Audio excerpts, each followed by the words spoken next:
Hi guys, today I'll be taking a look at the Momoka FROG Linear switch by Momoka. And before I start, I need to mention that these were sent to me by Momoka to review, but this is not a sponsored video, they aren't paying me any money whatsoever. With that out of the way, let's get started. So firstly, these switches were originally designed and manufactured by Momoka. Yes, these are not MX clones, although they do use the MX mount along with the so-called dust proofing that protrude on either side of the switch. Also, these come factory lubed with GP105 and GP205 lubricants, which already puts it above most MX clone switches from the likes of Gatron, Automu, Kailh and Greetech. Very nice. Now, as for pricing, these cost $45 for 108 switches. For reference, that's similar to some KeebWorks switches, Automu Skies and TTC Gold V3s. So it's not exactly against the toughest competition here. And this is what they look like disassembled. Feel free to pause the video. Now let's move on to the switch categories.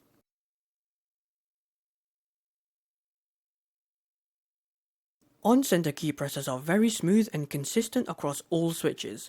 Although if you really feel for it, some switches are smoother than others. It's not a deal breaker though. Off-center key presses are also very smooth, with only a few switches feeling a little off. So the switch on my J key feels like it has sand particles towards the bottom of the travel. It's an unpleasant feeling, but when you're typing normally, you can't feel it. So overall, 8 out of 10. The weighting is light to medium stiff with an actuation force of 54 grams at 2.5 millimeters and a bottom out force of 62 grams at 3.7 millimeters of total travel. It's actually very close to the Kailh Black, which I reviewed 2 weeks ago, although that switch is a little heavier towards the bottom of the travel.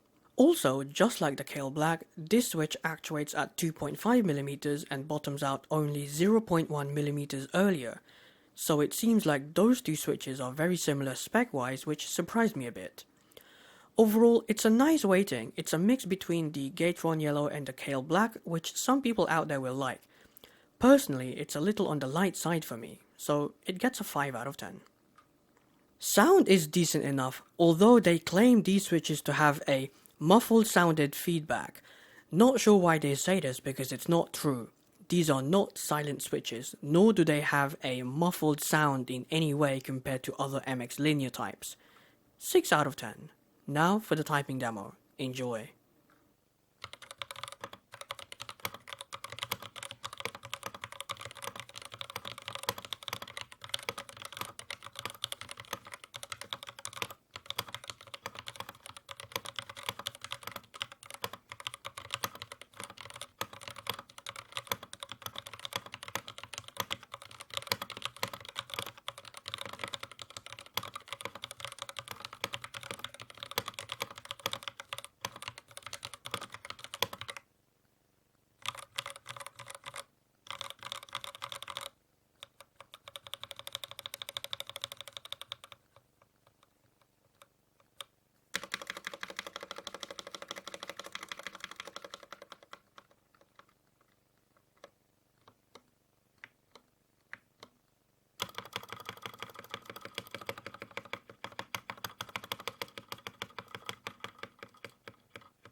Now, from the get-go, they type like a dream. They are smooth, they sound decent, and if you like the weighting, it's great.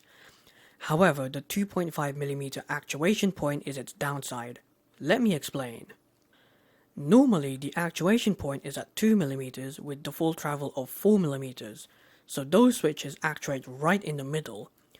These switches actuate near the bottom of the travel, meaning there is more pre-travel, and since the total travel is reduced to 3.7mm, you basically end up bottoming out the switch whenever you type on them.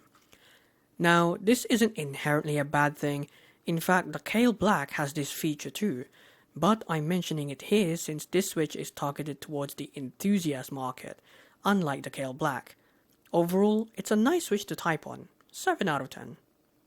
Now for gaming.